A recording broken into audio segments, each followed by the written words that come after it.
Denver voters, I think that we could all do a little bit better. Talking about voter turnout, right now across the city, it's roughly about 14% for early voting. That's not the best, but we will see that number go up typically to 35% for an off-year election.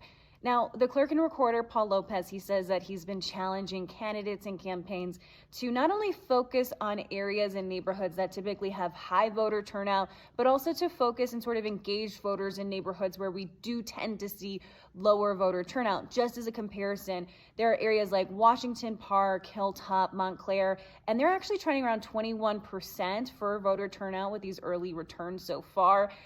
When you compare that to other neighborhoods, particularly this year, Montbello and Green Valley Ranch, we're looking at just under 8% voter turnout as of this weekend. And so he's been trying to really address this issue and also talk about it with candidates' campaigns as well as community members. Whose doors are being knocked on? Who's being called? Are you engaging voters? And I think, those are the things that we see that's a huge difference.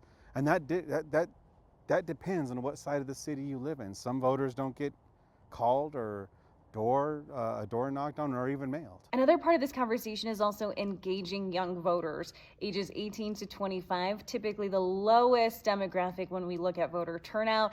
In the last presidential election, still a little over 40% of young voters in that demographic chose not to cast a ballot.